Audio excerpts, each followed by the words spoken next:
ဟိုလေကဘာဘော်ကအချမ်းသာဆုံးရဲ့အော်ဇာအကြီးမားဆုံးရဲ့ဆိုတဲ့နိုင်ငံကြီးတွေကလေဘာတဘာဝတယံဇာတာအမှမရှိသလောက်ဖြစ်နေတဲ့နိုင်ငံငယ်လေးတွေလောက်တောင်ပညာရေးမှာမစွမ်းဆောင်နိုင်မှုဆိုရင်ယုံနိုင်စရာရှိပါမလားရှင် တော်ယုံခဲ့တယ်ဗျာဒါမဲ့တကယ်အဲ့လိုဖြစ်နေတာ ဟုတ်တယ် BBC World Service ရဲ့အကြောင်းအရာတွေကိုအခြေခံပြီးဒီကိစ္စကိုအသေးစိတ်ဖြေကြည့်ရအောင်နိုင်ငံတနိုင်ငံရဲ့ပညာရေးအဆင့်တန်းဆိုတာမွေးရပါပါနာတာမျိုးမဟုတ်ပဲပြောင်းလဲဖန်တီးနိုင်တယ်ဆိုတာတိကျသွားပြီပေါ့ ဒါပေါ့ရကျွန်တော်တို့လေးလာကြည့်လိုက်ရင်တကယ်ကိုအန်အောစရာပုံစံခွက်တွေကိုတွေ့ရမယ်အဓိကကတော့ OECD ကနေ PISA လို့ခေါ်တဲ့စာမွေးနဲ့တိုင်းတာထားတာလေ အော်ပီဇာစာမွေးပွဲပေါ့ ဟုတ်တယ်ဗျဒီညမှာစိတ်ဝင်စားဖို့အကောင်းဆုံးကဟိုလေဒီစာမွေးပွဲကိုပညာရေးပညာရှင်တွေကစခဲ့တာမဟုတ်ပဲစီးပွားရေးပညာရှင်တွေကစတင်ခဲ့တာပဲသူတို့ကပညာရေးကို GDP တို့ငွေကြေးဖောင်းဖို့မှုတို့တိုင်းတာရလို့မျိုးစီးပွားရေးရှုထောင့်ကနေချင်းကပ်ခဲ့တာ အာနေပါအောင်စီးပွားရေးပညာရှင်တွေကဝင်တိုင်တရတဲ့ဆိုလို့ကလေးတွေကိုစက်ရုံကထွက်လာတဲ့ကုန်ပစ္စည်းတွေလို့သဘောထားလိုက်တာလားနောက်ပိုင်းစီးပွားရေးကောင်းလောင်အောင်စာဘလောက်အလွတ်ကျက်နိုင်တယ်လဲဆိုပြီးစစ်တာမျိုးလားရှင် အေးအဲ့ဒီလိုရဲ့လုံးဝပြောင်းပြန်ဗျာပြီးကြကစားကိုလွတ်ချက်မှတ်နိုင်စွမ်းစစ်တာမဟုတ်ဘူး ဟုတ်လားနောက်ဆိုဘာကိုစစ်တာလဲ အသက်15နှစ်အရွယ်ကျောင်းသားတွေ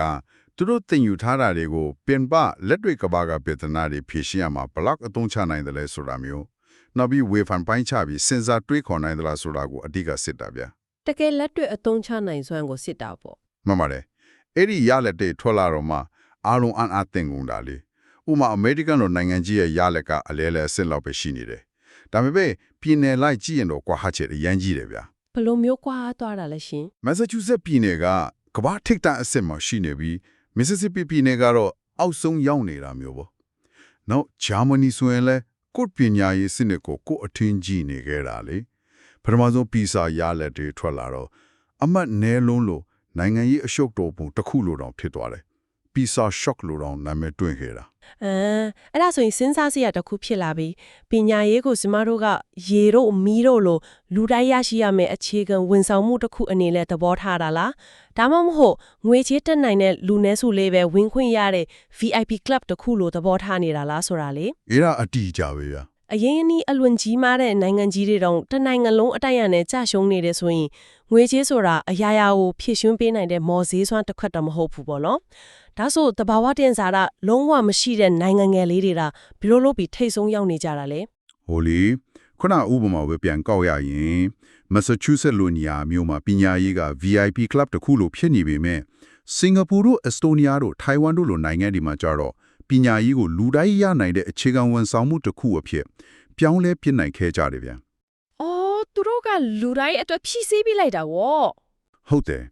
်သူတို့စီမှာတဘာဝတန်စရာကအရှိတလောက်ပဲလေပြီးတော့အိန္ဒိချင်းနိုင်ငံကြီးတွေအကြားမှာရှိနေကြတာသူတို့ရဲ့တခုတည်းသောယင်မစ်ကလူသားတွေပဲဖြစ်နေတယ် ဟုတ်သားပဲလူသားအင်းရင်မြစ်ကိုပဲအားကိုးရတာကို အဲ့ဒီတော့ចောင်းသားအားလုံးနောက်ခံအခြေအနေမရွေးအခြေခံစံနှုန်းတစ်ခုကိုပြည့်မီရမယ်ဆိုတဲ့တန်းတူညီမျှရေးကိုအဓိကထားယဉ်ညီမြုံနှံကြတယ်ချမ်းသာတဲ့ရက်ကွက်ကចောင်းတွေကိုပဲထောက်ပံ့တာမဟုတ်ပဲအစင်းရဆုံးရက်ကွက်ကចောင်းတွေမှာလည်းအစင်းအတန်းတူညီတဲ့ဆရာဘာတွေနဲ့အထောက်အကူပြုပစ္စည်းတွေရရှိအောင်တေချာလှုပ်ဆောင်ကြတယ်ဗျ ဒီနေရာစာပြီးတကယ်ကိုစိတ်ဝင်စားဖို့ကောင်းလာပြီသူတို့စီမှာတန်းတူညီမျှမှုရှိတယ်ရလက်တက်လက်ကောင်းတယ်ဆိုပါတော့ဒါမှနဲ့လေပြီးစားအမတ်ရယုံနဲ့အရာအလုံးပြီးဆုံးနေပြီလို့ပြောလို့ရမလားရှင်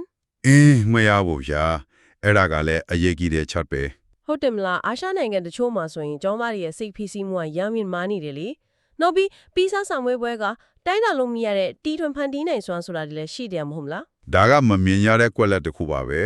တချို့နေရာတွေမှာအမတ်ကောင်းဖို့အတွက်ကျောင်းသားတွေရဲ့စိတ်ကြားမာရေးကိုပါရင်းနှီးလိုက်ရတာမျိုးတွေရှိတတ်တယ်ဗျာပညာရေးဆိုတာအမတ်စာရေးပုတ်ဖြားတစ်ခုတည်းမှမဟုတ်တာ မှန်ပါတယ်ဤတာဘောက်ကောအချက်တွေများရှိနေသေးလေရှင် နောက်ထပ်ကြီးမားတဲ့ကွာအချက်တစ်ခုကကဘာတဝန်းကိုကြည့်ရင်မိန်းကလေးတွေကယောက်ျားလေးတွေထက်စဖတ်စွမ်းရည်မှပိုတာနေတာကိုတွေ့ရတယ်ဒါပေမဲ့ကဘာဘော်ကကလေးတန်း90ကျော်ဟာစာသင်ခန်းနဲ့ကိုဝင်ခွင့်မရကြဘူးဖြစ်နေတယ် တကယ်ကြီးလားတန်း90တောင်ဘာလို့အဲ့လောက်တော့များနေရတာလဲ ဂါဇာတို့ဆူဒန်တို့ယူကရိန်းမို့တို့ဒေသတွေမှာစစ်သွေးတွေကြောင့်ပညာရေးအဆောက်အုံတွေအားလုံးပျက်စီးကုန်တာကိုပိုဆိုတာကအာဖဂန်နစ္စတန်မှာဆိုရင်အသက်12နှစ်အထက်မိန်းကလေးတွေကိုပညာသင်ခွင့်တမင်သက်သက်ကိုပိတ်ပင်ထားတယ်ဗျာ ဒါကတော့ရန်ဆိုးရွားလို့ပါတယ်အာဖဂန်နစ္စတန်ရဲ့အခြေအနေကိုကြည့်ရင်ပညာရေးကိုဖြစ်စည်းဖြစ်ဖို့ဆိုတာနိုင်ငံရေးအရာတမင်ရွေးချယ်လို့ဆောင်တဲ့လိုရတစ်ခုဆိုတာထင်ရှားမြင်နိုင်တယ်နော် အတိအကျပဲဗျာ ဒီကွာဟချက်တွေကိုကြည့်ချင်းအပြင်လေပညာရေးစနစ်ဆိုတာတပင်လို့တဘာဝအလျောက်ကြီးထွားလာတာမျိုးမဟုတ်ပဲလူတွေရဲ့ရွေးချယ်မှုနဲ့တိဆောက်တာဒါမှမဟုတ်ဖြစ်စည်းပစ်တာခံရတယ်ဆိုတာထင်ရှားလာတယ်ဒါတွေအားလုံးရဲ့အတွေ့အကြုံကပါလဲဆိုတာစဉ်းစားကြရပဲနော် ဟုတ်တယ်ဗျာအက်စတိုနီယာရဲ့တန်တူနီမြန်ရဲ့မူဝါဒခံတွေအာဖဂန်နစ္စတန်ရဲ့ပိတ်ပင်မှုတွေအထိခြုံကြည့်လိုက်ရင်ပညာရေးစနစ်ဆိုတာလူသားတွေကိုယ်တိုင်ရွေးချယ်ချမှတ်ထားတဲ့မူဝါဒတစ်ခုတာဖြစ်တယ်ဆိုတာပေါ်လွင်နေတာပဲ ဟုတ်ပါတယ် ပုံမူချေပြန်းတဲ့လုံလုံးပေါ်အောင်ချိတ်ဆက်ကြည့်မယ်ဆိုရင်ဒါဟာကျွန်တော်တို့ကိုယ်တိုင်တင်ယူလေ့လာမှုပေါ်မြင်တဲ့မြင်ကိုပါပြောင်းလဲသွားစေနိုင်တယ်ဗျာ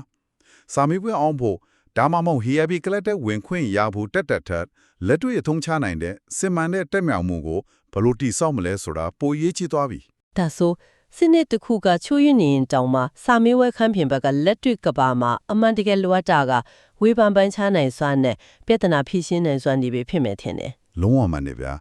အဲ့ဒါတွေကမှအရေးကြီးဆုံးပဲ ကဲဒါဆိုရင်နားဆင်နေတဲ့သူတွေအတွက်နောက်ဆုံးစဉ်းစားစရာလေးတစ်ခုချန်ထပ်ခဲ့ခြင်းပါတယ်တကယ်လို့သာပညာရေးစနစ်တွေဟာတမင်ရွေးချယ်ချမှတ်ထားတဲ့မူဝါဒတွေသာဖြစ်တယ်ဆိုရင်အခုလိုလစ်လူစုခံထားတဲ့အာဏာချက်တွေခွဲခြားဆက်ဆံမှုတွေဟာလူခွေကြီးတစ်ခုကအမှန်တကယ်တန်ဖိုးထားတဲ့အရာတွေဒါမှမဟုတ်တန်ဖိုးမထားခြင်းတဲ့အရာတွေကိုတွဲဝိုက်ပြီးဖော်ပြနေတာများလားဆိုတာပါပဲဒါဟာတကယ်ကိုဆက်လက်တွေ့တော့စရာကိစ္စတစ်ခုပါပဲရှင်